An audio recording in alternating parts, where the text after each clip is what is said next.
Good morning, everybody. In the last class, we discussed about descriptive analysis.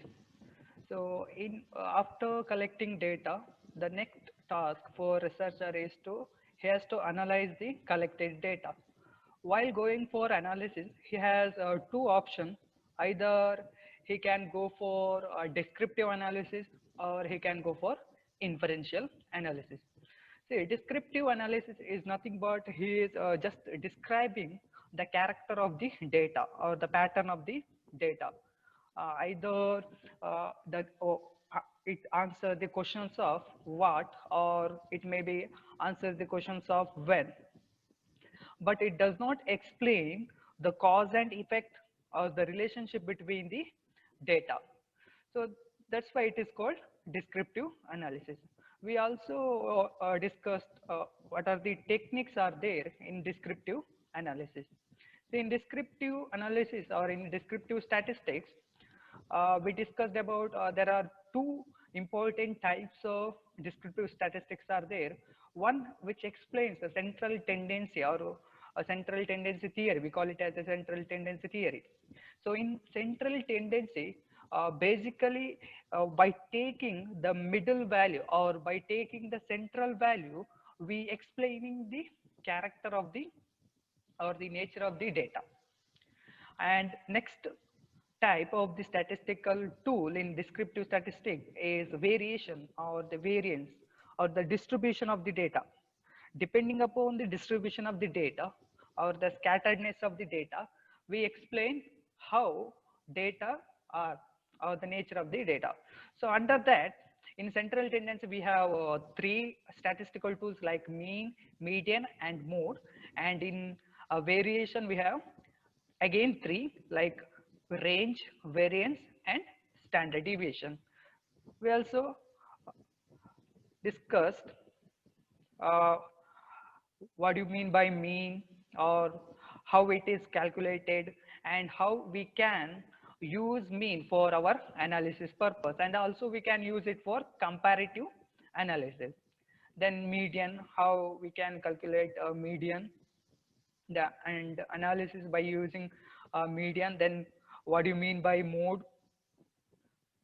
Then after that, we also discussed the statistical tools in the study of variation or distribution. In the study of variation or distribution, we have range and variance and standard deviation. So by using this tool, that is central tendency values, and by using variation, we can use both like variation also and mean value. By using both value, we can describe the nature or pattern of the data. Next one, in analysis or uh, in descriptive analysis or inferential analysis, combining both. So in both analysis, we have again three types based on the number of variables. Depending upon the number of variables, we have three type of analysis. If you are analyzing, very simple, if you are analyzing by taking only one variable, then it is called univariate analysis. And if you are taking two variable for analysis, then it is called bivariated. And if you are taking more than two variables for analysis, then it is called multivariate analysis. So for example, we can take univariate analysis is the simplest form, and uni means one. So here we are taking only one variable. Take example. So I want to know the what is the average marks obtained by the student in the first semester. So what I can do, first I have to collect the data from your result. So first I have to collect the scores obtained by all students. Take for example, 15 students are there. So I can collect what is their scores obtained in the first semester of 15 students. So here, see, here the variable is only one, that is average scores or the scores obtained by the students in first semester. So only one variable. So we are analyzing by taking only one variable, that is marks obtained by the students. Now I can use any analysis, either descriptive analysis, So by using descriptive analysis, if I want to know what is the average scores obtained by those 15 students, I can use median, sorry, mean or median or mode. So as it is metric data, means it is available in numbers. So and also it is a ratio data, a type of ratio data. So it is better to use mean for such data. So I can use mean and I can tell the average scores obtained by these 15 students so much. Or I can also use, in addition to the mean, I can use variation. What is the variance? Like, for example, if the average score obtained by the student is 70 and the standard deviation of such score is 5. So how I can analyze? If mean is 70 and standard deviation is 5, so while writing analysis, I can say that the mean value, the average scores of the mean and standard deviation of the scores obtained by the students is 70 plus or minus 5. So that means we can also set range by using these values. Like the range of the range of the scores obtained by the student is 65 to 75. So it varies. The mean value 70, but it varies up to plus 5, 75 or minus 5. So low value is 65 or the upper value is 75. So by that way we can analyze. So that is in case of univariate analysis. So univariate is nothing but we are analyzing by taking only one variable. Variable, for example, here the variable I gave example, the scores obtained by the students. We are not doing any comparative study, or we are not doing any cause and effect relationship. So it is called as a univariate analysis. And next one is bivariate analysis. So by term itself explains what does mean. So bi means two. So here in bivariate analysis, we are doing analysis by taking two variables. Exactly, two variable. And this type of analysis used especially in case of while finding out the cause and effect or the causal relationship between the two variables. Cause and effect is nothing but we use regression analysis and find out or predict the values. While you are predicting the value, we use regression. So in case of regression or in case of what relationship or causal relationship finding out between the two variables, then we use we call it as a bivariate analysis. For example, I want to know whether there is a relationship between the number of hours study and the scores obtained by the students. I want to know whether there is a relationship between number of hours they study and the scores obtained by the student in semester. So here two variable. The first variable is number of hours they study and second variable is the scores obtained by the students. So here I am analyzing by taking both the variables. I want to know what is the cause here relationship. What is the relationship between the, or we call it as correlation. We use correlation technique. So we are checking whether there is a relationship between two variables, or we can call it x and y, whether there is a relationship. Or cause and effect means, for example, take in marketing, price and demand. So whether there is a price impact, we use word impact, whether price impact on the demand of the product. So while checking the impact or effect of one variable to other variable, we use regression, and such analysis called as a bivariate analysis. So whenever you finding out the relationship between the two variable, or your prediction, or you're using regression, or checking the cause and effect, then it is called as a bivariate analysis. And next one is multivariate. See, multivariate is more than two. So, take same example. Instead of one variable, one dependent variable, uh, here more than one dependent variable. For demand, in the previous example, I take only one dependent variable. Like a demand is dependent on price.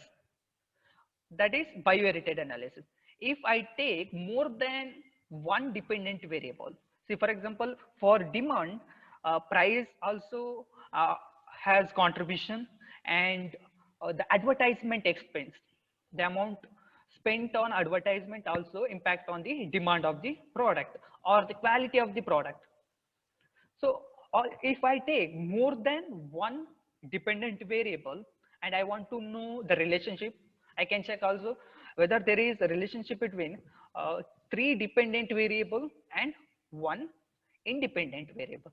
Independent variable price, dependent variable, dim, sorry, independent independent is demand, and dependent variable is price, advertisement expense, and other.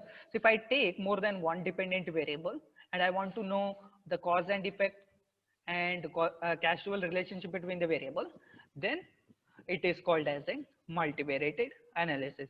So that is the different. In univariated, we use only one variable for analysis. In bivariated analysis, we use two variable, and in multivariated, more than two variable. And the last concept in the first unit, see, that is research report. The first we discussed the process of research or the steps involved in the research. The first step, we need to identify the topic of the research, or we call it as identification of problem identification. We have to trace out what is the research gear or the topic. Then we have to do a review of literature. We call it as a critical evaluation of previous studies. We do critical evaluation to find out where research is done and in which field is research is not done, and which method they used in their research, and which methodology is suitable for particular topic. So such findings we do in review of literature. So after that, after review of literature, we do like a research design. We develop a research design. We call it as a blueprint. We have to make a plan how we are going to do our entire research, what methodology or what methods we use for data collection or sampling selection. All these matters we have to explain everything in research design. Then we have to prepare a questionnaire, or we have to schedule for interview. Then we have to go for data collection. After data collection, we have to do analysis by using descriptive or inferential analysis. We already discussed about descriptive analysis. In the third and fourth unit, we are going to discuss how we can analyze by using inferential statistics. We focus only on the major inferential statistical tools. We do not cover all the inferential statistics. We cover only the few. And then after analyzing the data, the next important thing is he has to present his study. We call it as a research report. He has to submit, or he has to communicate his study in the form of written form. So that is called research report. See, there is one definition is given by the Bush and Harter in the year 1988. That is, research reports are detailed and accurate accounts of the conduct of disciplined studies accomplished to solve problems or to new knowledge. So it's nothing but you are presenting, or you are giving a document for you are giving an evidence for your study in the form of a book or in the form of written document. So that is called research report. In research report, the important thing is you have to know the structure of the research report. Structure means the format of the research report. You have to understand how it should be, the research format or the way of presenting research. The structure of research report. See, in general, in research report, or we call it as a dissertation or thesis or PhD. In thesis or dissertation or thesis and dissertation, the format is same. The structure of a report is same. For article or for research paper, the structure is different. And for internship, for your internship, the structure is different. So don't follow same format for all time. If you are presenting paper in conference or seminars, or if you are going to publish your paper in journals, so there are different format is there.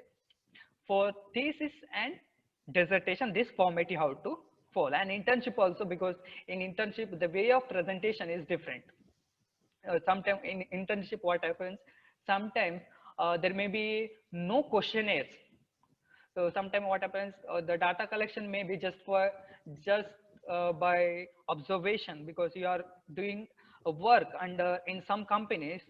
So you are just observing things and you have to write. So in internship we are writing the experience, the experience. So in but in dissertation or thesis we are not writing the experience of work. Yeah, so there are the format is there, that is the minimum standards we have to follow while preparing research report. So in the while preparing a research report, or while preparing a book, we can call it as a book. While preparing book, there are we can divide it into three parts. The first part we call it as a preliminary or the preface pages, the preliminary pages, and the second part is a text of the report, or main body, or we call it as a chapters. The first one is the preliminary pages like certificates, all those. Then the second part is the main body, which includes the chapters. And the last part is the third part is the reference material. It includes the bibliography, appendix, and all other documents which is necessary to attach research report. See, we'll see what are the certificate you have to include in the preliminary pages. See, the first one, the first one is the preliminary section. The preliminary section, the first page should be the title page. Title page means what is your topic, and the institution you are going to submit, and your name, guide name, registration number. All this information should include in the title page. Title page should include the title of the topic, and then your name, your guide name, then institution name, then the year of submission. Those details you have to include. Then certificate. Say I have one form, one research is there. I will show you.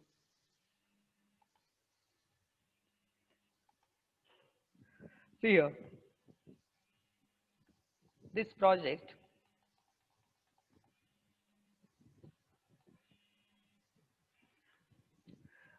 This one is the title page. In title page, the title of the topic, and you are going to submission for the institution name, institution details, then the researcher name submitted by, and the research guide name, then submission year. This is the format for title page. And the next page, after that, after title page, you have to attach the certificates. The first certificate is a certificate from the department, which explains that he has prepared his own and there is no copy of there is, or we can in research we use the word called plagiarism. Plagiarism means you are not copying from other sources. This is complete your own work. So which confined or which is confirmed by the department. So by giving certificate, department certificate, you have to attach department certificate. Then the certificate by the researcher, certificate by the researcher. Then here actually the certificate by the guide, certificate by the guide, and then after that the declaration. You have to declare that here I also declare that this project is my original work and has not been previously formed the basis for award of any degree, because if you are copy some others work, so it will be offense. So you have to declare that this is complete my work. And next, acknowledgement, you are acknowledging the persons or the people who help for your research or thesis. So you have to acknowledge. Then table of content, what are the content are included in your thesis, you have to explain. And page number, with the page number, what are the chapters are there and its page number. So after that, list of tables. If you are used tables, you have to give table number and table title. That is important. So if you use any table, then you have to give table number. So here table number is given and title of the table and in which page number it comes. You have to write page number also. So that is called list of tables.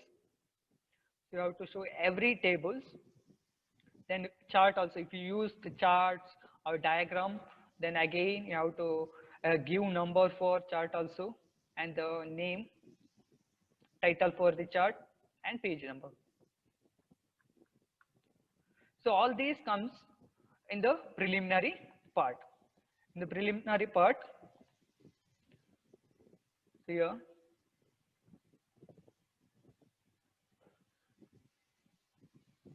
yeah, in the preliminary first one is title page, certification, candidate declaration, preface including acknowledgement, table of content, list of tables, list of figures, figures or chart, and list of abbreviation. List of abbreviation means if in your thesis or in your research, if you use any abbreviation, you have to give explanation for that. For example, if you use HRD, HRDM, that means Human Resource Development Ministry. So you have to give full form of it. That is called list of abbreviation. And second part is comes body of the or the text of the report or main body of the report, which include all the chapters. If you included 5 chapters, then it comes all chapters. Normally we have like a first chapter which explains introduction, and second chapter is the review of literature, third chapter conceptual framework, and the fourth chapter sometime it company profile, and fifth chapter data analysis and interpretation, and last chapter findings and suggestions. So in minimum or the standard format, as per the standard format, there are normally 6 chapters will be there. So if you included 6 chapter or 5 chapter, you have to explain or all those chapter comes under the body or the main text of the research. So if you mention the first chapter as introduction, so what should be there in introduction? In the first chapter, the first you have to give executive summary or the introduction, executive summary or the abstract, we call it as abstract. Abstract means you are explaining, you are giving the summary of whole thesis in 2 pages or 1.5 pages.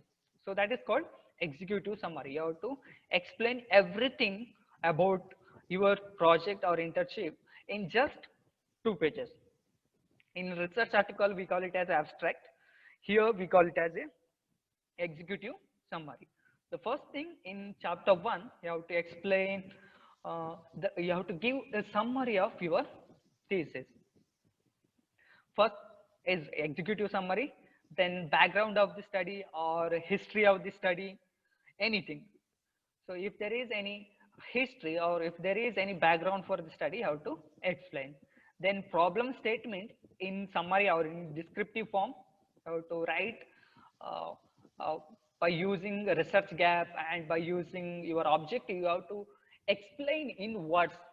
You are not stating, you are explaining. You have to write a descriptive form by using a 1 para or 2 para. You have to explain the problems of research.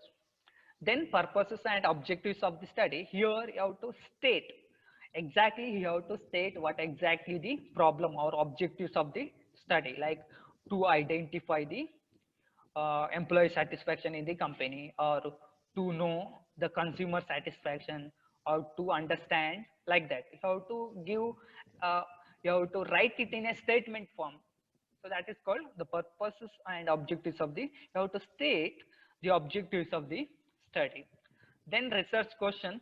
Research question is nothing but, in order to identify the problems, or in order to meet, or in order to find a solution for the mentioned objectives, what questions you are going to ask the respondent. The basic question, not every question. What the basic, what is the important questions you are going to ask for the respondent, or the, for the uh, sample. So you have to explain the research questions, the main questions you are asking, and definition of term. Of course, you have to see if, in topic, whatever the term used in the title, you have to give the definition, the very important concept. Because see, you take any example, if the consumer, if you are taking the topic like consumer satisfaction, then you have to define the term consumer also. Who is considered as a consumer? You have to define who is considered as a consumer. You have to give standard definition, not your own definition. That definition is supported by the previous study, or Mm. that Yes, bro. definition, that that definition is given by the some of the textbooks. So that is called definition of the terms. You have to define every terms used in your research, or especially in your topic and in your objectives. What exactly the meaning of terms used in topic? That is called definition of terms. Then significance of the study, why you are conducting the research. So that should be explained under significance of the study, or the importance of the study. What is the importance, or what is the implication, what is the practical implication of your study, you have to explain. Then conclusion for the first chapter, not conclusion for the whole chapter, conclusion for the first unit. You have to conclude it. Normally we write in conclusion. So like a research gap itself, we are elaborating research gap in conclusion under first unit, first chapter. Then second chapter, as you know, the literature review. In again literature review also, first you have to give introduction, like how you collect the reviews, what are the keywords are used for collecting the reviews, and then how many reviews you collected, and what methods you used for reviewing the data. So that all things you should explain under the introduction of literature review. Then you can go for the literature review. So there are various types are there, like general area of research, or underlying theory, or variable used from for review of literature. Also there are different types are there. You can use any form. So that is depending upon the researcher and also the need for the study. Then after that, a theoretical framework which is required for, it is not compulsory. If it is required for literature review, then you have to give theoretical framework. Then hypothesis. So normally hypothesis comes in the first unit itself. In first unit, after stating your objectives, normally after stating your objective, next thing you can state your hypothesis. But here they said that you can include in literature review, but we explain in first unit itself. So you can either you can what include in the first chapter, or you can explain in the literature review chapter. Then conclusion, give conclusion about your literature, what you find in literature review, you have to give conclusion. And third in it uh, will be like research methodology. The broad term is research design.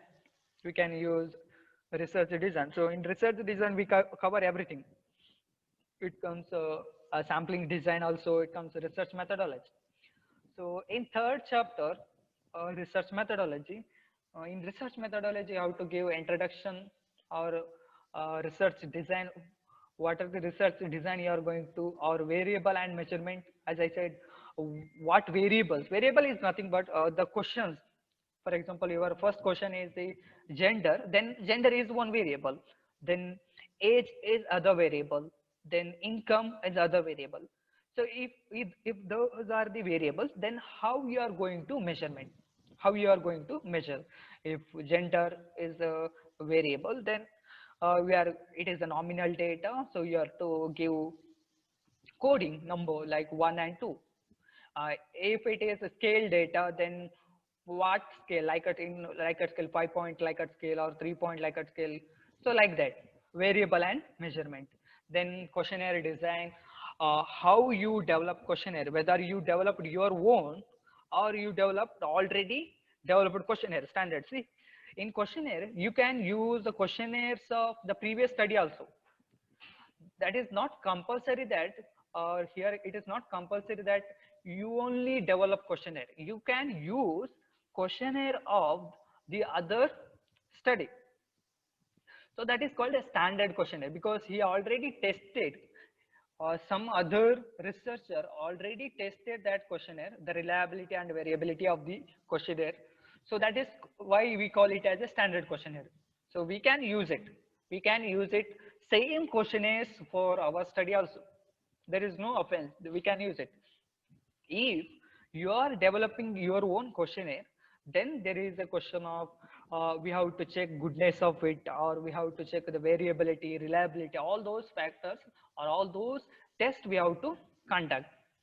So we have to develop questionnaire, questionnaire design, population and sample. You have to define the population, who is your population and size of the population, and then sampling design, sampling techniques, all those things you have to explain. Then scope of the study. Scope of the study means what is the coverage of your study. What is the coverage of your study?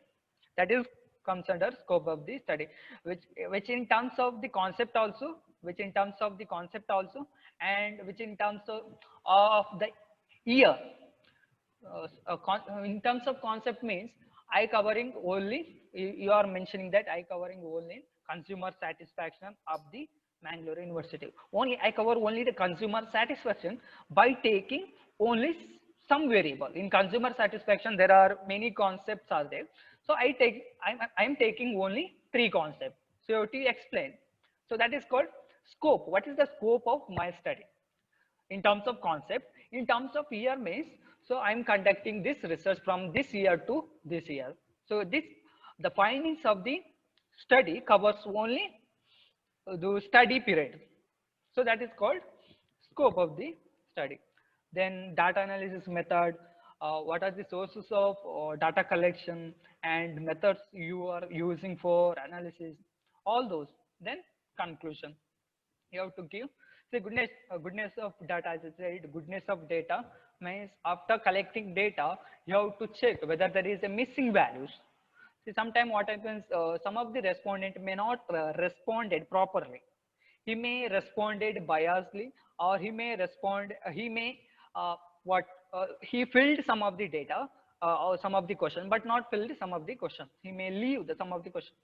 So at that time, we consider it as a missing value.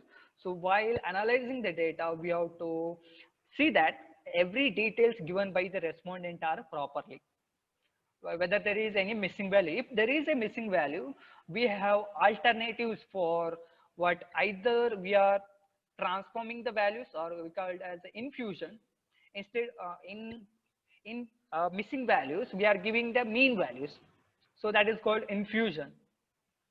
Or we can eliminate, if we are collected sufficient data, we can eliminate the those response which are not properly given, or those response which include more missing values, we can eliminate it, or we can do infusion. Then inferential analysis, what are the inferential techniques you are going to use, you have to explain. Then conclusion. So what are the conclusion? Okay, so 3 minutes left. I'll I'll wind up here. We join again. Okay, understand, right?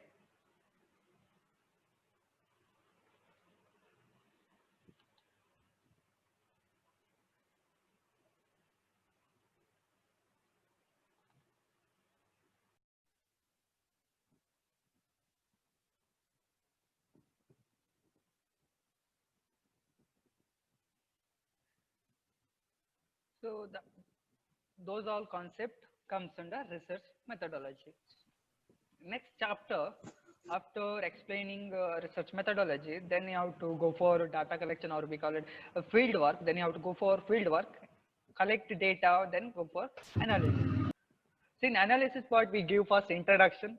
In introduction part, we are explaining what methods or the steps of analysis. The first one is a descriptive analysis, then inferential analysis, then structure equation model we use normally. So all things you have to explain. That is comes under introduction. Then goodness of measures. As I said, if you are developing your own questionnaires, there is a need of some test like representativeness of data, whether data correctly represent your objectives, and validity test and reliability test. For reliability, we conduct Cronbach alpha test is there. Then validity test, for validity, uh, we use factor analysis. Then inferential analysis also, descriptive analysis, a test of difference, whether there is significant difference between the variable, we use a test of difference. Then test of relationship, in order to find out significant relationship between the variables, we use test of relationship like correlation analysis, hypothesis testing. And also after done with descriptive analysis and inferential analysis, then we use, if you developed any hypothesis, then we have to test hypothesis. The chapter 5, which explains the discussion and conclusion, or we call it as a findings and suggestion. You have to give, you have to mention or to state the major findings of your study. A recapitulation of major findings means you may already explained in your data analysis and interpretation chapter, but in this chapter you have to focus, you have to explain the major findings only, or the findings which is more important to your thesis. So that is called recapitulation of major findings. Then discussion, implication, theoretical implication, and also practical implication. What is the theoretical theoretical implication means some of the theory or some of the study help for theory building. See, I explained in the previous class what do you mean by theory building. So if your study helpful for theory building, then you have to explain what is the theoretical implication. If your study is action research or action research, then you have to explain the practical implication, how it practically applies for a company or any individual. The practical implication. Then limitations of the study. So there may be a number of limitations. For example, you covered only Karnataka, you are not covering other states. That is also limitation. You have to state what is the limitations. Or you, while data collection, some of the respondent may give on the opinion biased. So that those all factors are limitation. Or the time constraint is also a limitation. Limitation means the difficulties. What are the difficulties you faced while conducting the research, and also limitations. What is the limit? What limitation you did for your research? And then recommendation for future research, or what is the scope for future research. So you covered some of the aspects. You can also mention, so I covered only those areas, but there are also scope for further research. So you have to give recommendation for future research or further research. And then conclusion. Finally, you have to give conclusion how your study fulfill your objectives. So that is conclusion. So all these chapters comes under the body of the thesis. The last part comes like reference material. See, in reference material is generally divided like first one is the bibliography, and then you may use references, bibliography and references. I will tell you what is the difference between bibliography and references. And appendixes, appendix, then a glossary of terms. If any, if you use any term or any technical term, you have glossary means you have to give the meaning of it. Then index, index to what, to identify the concept very quickly. So you can give indexes. See, in bibliography and references, if you used only journals, if you used only journals, then you can write it as a references. But in bibliography, you are right. If you are referred any textbook or website or online journals or any data, metadata if you use, then we use the term called bibliography. Appendix, next you have to see uh, after all your chapter, then you have to state the material you referred or material you used in the form of bibliography. In our university, we use APA style, American Psychological Association style. There are other style also like MLA style is there or Chicago style is there. So, but we use APA style. By using APA style, we have to write the reference or bibliography. Then next, appendix means you have to attach the material you used for data collection. For example, if you used a questionnaire, you have to attach the questionnaire you used in your research. Or if you used the balance sheet of the company, then you have to attach the balance sheet of the company. Or some, if you use some of the statistical data which you downloaded from the uh, government officials, then you have to show that data also, statistical data. Then glossary of the terms, as I said, you have, if you use any technical terms, then you have to give meaning of it.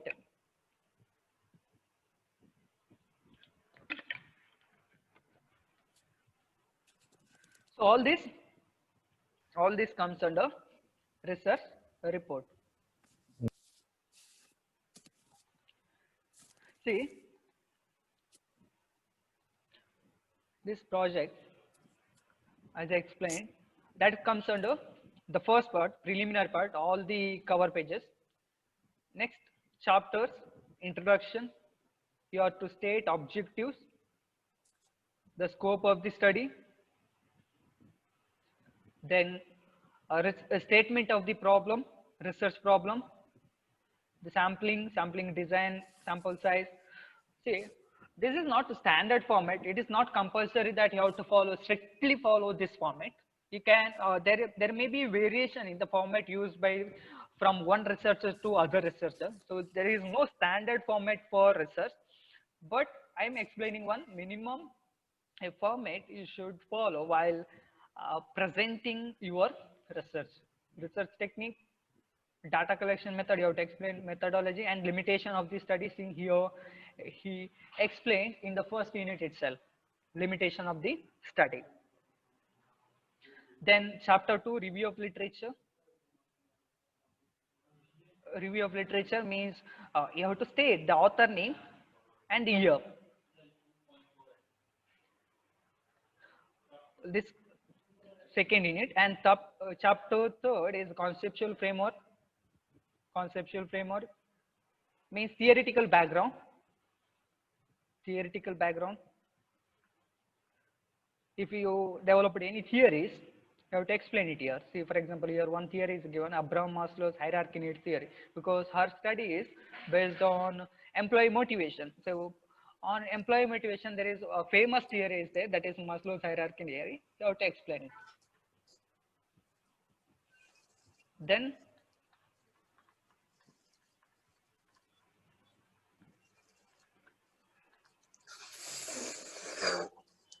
you can explain any theory here which is related to your topic. After that, company profile. For example, if you are doing research under any company, then you have to give explanation about company uh, by including this chapter, company profile, which include the history of the company or the products and services of the company. If you are not doing thesis or research under any company, but you are doing in general, then you can explain industry profile if it is available. If it is not, then you can skip this chapter.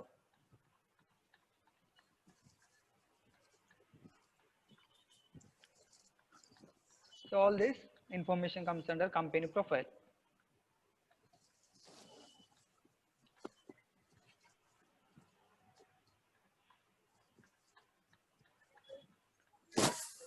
So after that,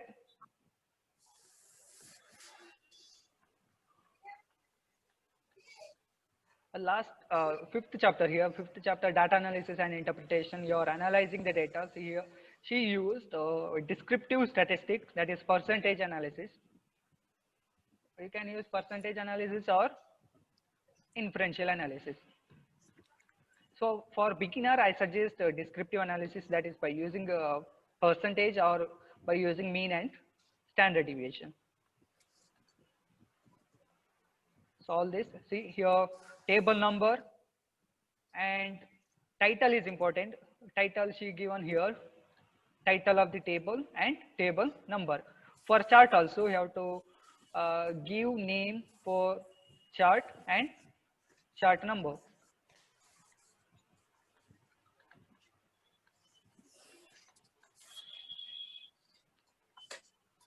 And last one, conclusion and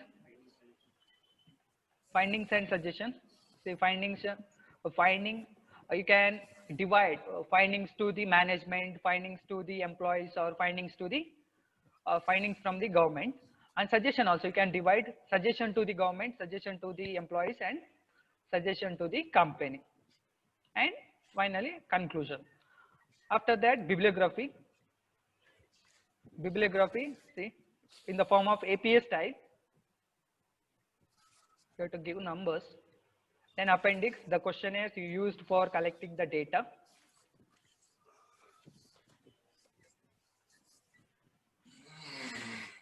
And if there is any index, then you have to use index.